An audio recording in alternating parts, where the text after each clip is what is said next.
السلام عليكم ورحمة الله تعالى وبركاته. إذا مرحبا بجميع متتبعي قناة محمد الفيلالي. إذا في هذا فيديو جديدة اللي غادي نشوفوا إن شاء الله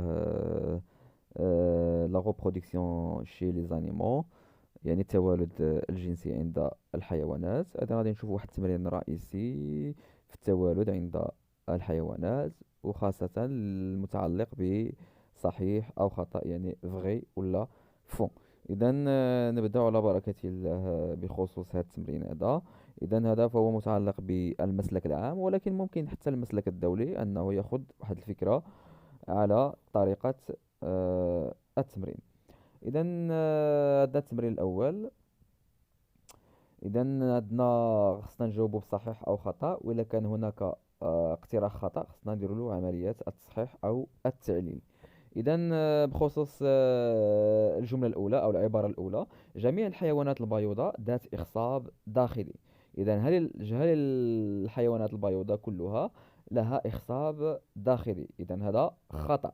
إذا هناك بعض الحيوانات البيضاء لها إخصاب داخلي، مثل مثلا الدجاج، مثل الدجاج فلها إخصاب داخلي، وكذلك مثل الحلزون كذلك عندها إخصاب داخلي. إذا وهو حيوان بيض، وهو حيوان خنثى. إذا انتقلوا بالنسبة للعبارة الثانية: جميع الحيوانات ذات إخصاب خارجي فهي بيضاء.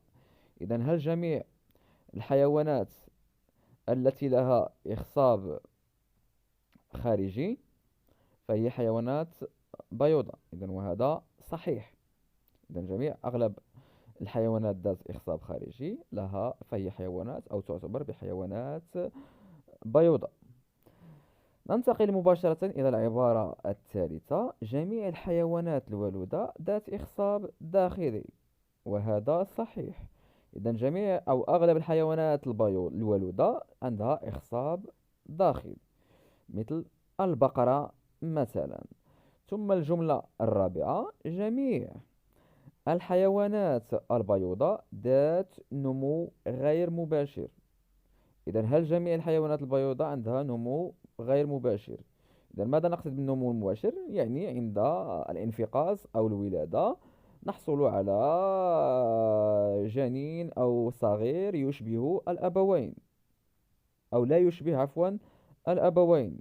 إذا عنده نمو غير مباشر. مثلا إذا خدينا مثلا الدجاج، إذا الدجاج مثلا فهو حيوان بيض، وعندما يخرج الكتكوت فهو يشبه الأبوين، إذا عنده نمو مباشر. إذا في الجملة خاطئة. إذا في الجملة خاطئة. إذا هنا ممكن أن نقول بعض الحيوانات البيضاء ذات نمو غير مباشر، وهذا صحيح. ثم الجملة الأخيرة: يسمى موارد الحيوانات ذات النمو المباشر يرقات، وهذا خطأ. إذا فالمقصود هنا نحصل على اليرقات في النمو غير المباشر، في النمو غير المباشر، مثل مثلا الضفادع. إذا الضفادع مثلا عندها نمو غير مباشر. إذا بعد انفقاس البيض نحصل مباشرة على يرقة، واليرقة لا تشبه إلى الضفدع البالغة. إذا نقول هنا على أن للضفادع نمو غير مباشر. صافي. إذا وصلنا لنهاية هذا الفيديو هذا. إن شاء الله ترقبونا في التمرين المقبل إن شاء الله، أو في الامتحان المقبل بحول الله. دمتم في رعاية الله، إلى اللقاء.